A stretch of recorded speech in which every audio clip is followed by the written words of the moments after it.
What's up, everyone? Welcome back to another episode of Kevin Pro Leagues TV. And boy, do I got one for you. Check this out.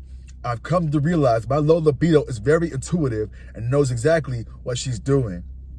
All right, here we go. I, 58 high libido male, have basically been in a dead bedroom for 20 years with my wife, who was 50 and a low libido. Married for 25 years, 3 great kids. She's also my best friend. You sure about that? We've had multiple talks over the years, always initiated by me, just like our sex life. With every talk, the frequency went down. As a trial, I stopped initiating about 3 years ago. I think we've had sex one time in the last year. Last year, I literally broke down in tears, talk about humiliating, and told her our marriage was in trouble. I was met with a blank stare and then nothing. I told her the ball is in her court. All right, pause. Never cry in front of your woman, guys. They don't respect the guy that cries in front of him. And this is a clear-cut example.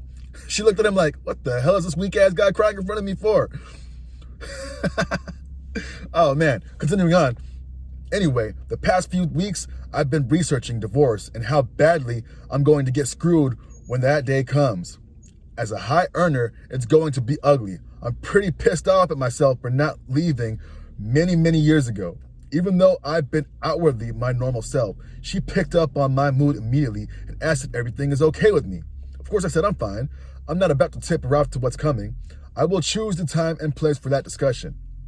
All right. I guess my point is that she's very much in tune with my moods, but she can't give you none. She sensed where I'm at in my headspace, picked up on it almost immediately. So being so very intuitive, she absolutely must know how deeply sad I am inside, how emasculated and unattractive I feel after decades of rejection and longing for things to be different than they are, especially since I've told her this many times. At this point, I'm totally checked out to the point of, even if she tries to initiate, I don't think I can have sex with her. She knows. And she definitely does. Hey, yo. Women have a way of noticing things. Like the moment you are a little off in your feelings, like she's gonna pick up on it. And whether she does something about it or not, that's on her. But clearly she don't care. Hey, yo, are those kids even yours? Anyway, let's get a comment. You have tried talking and communication, etc. You need to speak with actions. Cost is irrelevant to your life. Make your actions count. What is your game plan? Work out where you will live, etc. You gave her your best years, and this is now your time to prioritize yourself. No, I'm not okay. I tried talking about this with you, and nothing changed. OP says to that, working on a plan. We'll be talking to an attorney after the first of the year. Good. Man. Someone says, before discussing divorce, just know what you're up against and have it all planned. All right. Another person says, Google gray rock. Implement immediately to protect yourself. Focus on improving yourself. Hit the gym, watch your diet, do your hobbies, hang out with your friends, treat her like the roommate she is. It's the only thing keeping me sane. Good luck. Holy moly. Another person says, she knows, she does not care. By the way, I just turned 60. Our one child is finished with college. No student loan debt. Thanks, Dad. I have lived most of my life the way you are living now. Not trying to push it out, not trying to tough it out to be a good dad. But marriage should be a source of happiness, not an endurance test. I now have my own bank account. I found a place to live. I have a mediator. I had to move out in my state. Moving out is the first step. I hope to God I move out next month. Best of luck to you in 25. Whew. Hey, yo. Someone says to that guy, does your wife know you're planning to move? No, I can still chicken out. I don't know. We have been in intense therapy for a year. No progress. There are other problems too. With our one child being a youthful adult, I feel like I have done my duty. I really just want out of this loveless, sexless marriage. Whew. Oh, man.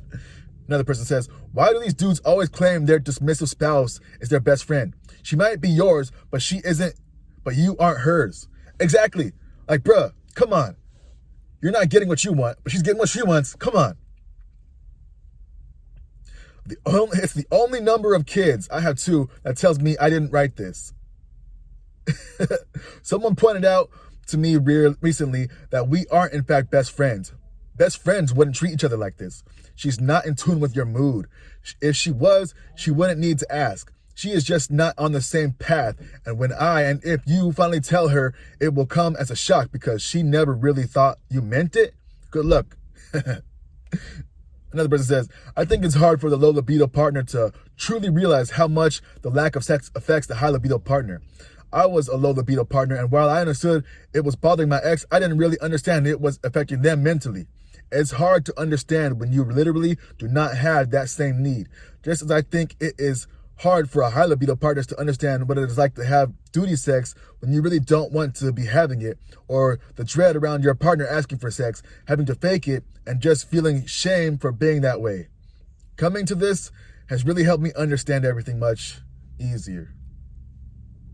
Okay. Hey, yo, right there with you, man. Don't be ashamed of breaking down. It shows you are human and you still care. They say divorce is expensive because it's worth it. Rooting for you. You know, I don't have a problem with people like expressing their emotions, but when you're in a relationship with a woman and she sees you crying, the dynamic changes. You're not that strong protector rock that she's looking for. You become like, a bitch in her mind, for lack of better words. Oh, man. Anyway, let's get a couple more and we'll probably wrap this up. Oh, man. I discovered this as well years ago. She couldn't tell I was hurting when I was isolating emotionally from her, but as soon as I was super happy, she wanted to know why.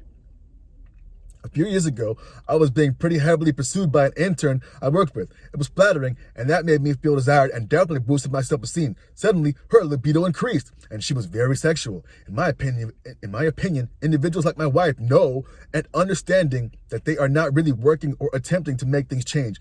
I had the talk, and the changes last a few weeks and seldom longer. Then she notices I was desired by another woman. She began staking her claim, marking her territory, and discussing our marriage.